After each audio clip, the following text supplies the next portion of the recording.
कराची सिंधी वसंदी सचल ॻोठ में रहवासियुनि पारां गंदगी ख़िलाफ़ एहतिजाज कयो वियो। गुलाम कंबर, लाल मोहम्मद चांडिये, हरीफ चांडिये ऐं ॿियनि चयो त सचल ॻोठ जो सेवरेज निज़ाम मुकमल नाकारा थी वियो आहे। बरसाति ऐं गटर जो गंदो पाणी रोडनि ऐं घिटियुनि में बीठल आहे। ख़ुसूसन 4 साल जेके थिया उन खां वधीक ड्रेनेज सिस्टम ऐं बिजली ऐं बुनियादी तौर ते पाणी जा मसइला रहिया आहिनि। तव्हां ॾिसो था त ही ख़ासि करे हीअ जेका लाइन आहे रोड जी, इहा 4 साल खां बंदि आहे ऐं बस वारनि खे बार बार अपीलूं कयूं आहिनि, बुख हड़तालूं कयूं आहिनि, मुतालबा कया आहिनि, पर न बल्दियात लोकल गवर्नमेंट ते जी नज़र थी पवे, न सिंध गवर्नमेंट जी नज़र थी पवे, न फेडरल गवर्नमेंट जी नज़र थी पवे। ही भिटाईआबाद, सफूरा, मोसमियात, सचल, गाज़ीगोठ, सीतानगर या शरगोठ वेंदे मैमार ताईं जेके ही सिंधी आबादियूं आहिनि, ही जेके इलाइक़ा आहिनि से हर क़िस्म जी सहूलियत खां महरूम आहिनि।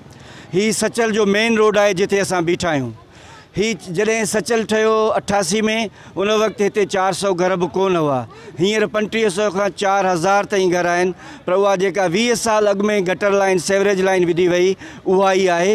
रोड बि जेको शुरू में ठहियो उन खां पोइ हिन ते पथर बि न रखियो वियो आहे। उन्हनि चयो त संदन इलाइक़े सां माटेली माह वारो सलूक कयो पियो वञे, कंहिं क़िस्म जो तरक़ियाती कमु नाहे करायो वियो। मजमूई तौर ते तव्हां सॼी सिंध जे अंदरि ख़ासि करे कराची जी सिंधी वसंदनि में तव्हां वेंदो त हिन खां वधीक बुरी हालत आहे। भली तव्हां रमज़ान कबूल ॻोठ हलो, भली तव्हां गाज़ी ॻोठ हलो, भली तव्हां अयूब ॻोठ हलो, भलो नूरानी ॻोठ हलो, हीअ असांजो शाह नूरानी ॻोठ आहे। पर सीता ऐं तव्हां मजमूई तौर ते ही मखदूम बिलावल विलेज आहे, मारोड़ा ॻोठ आहे। मजमूई तौर सिंधी वसंदनि सां इहो ई बरसातुनि जो नाग थियल आहे। मां सिंध हुकूमत खे अपील थो कयां, सईद मुराद अली शाह खे, त तूं वज़ीर आला सिंध अब्दुल्ला शाह जो फर्ज़ंद आहियां। ओह अब्दुल्ला शाह जो फर्ज़ंद थी जंहिं सॼे सिंध में उन जो नालो आहे, शहीद ज़ुल्फ़िकार अली भुट्टो नालो आहे, तूं उन जो ज़ालो आहे। त हिते बि ज़ाल आहिनि, सचल ॻोठ जी मालिकी कयो। ही तव्हां पाण ॾिसो आहे सचल ॻोठ जो, त हिते असांजी भरिसां मस्जिद आहे, भरिसां असांजो इमाम बारगाह आहे।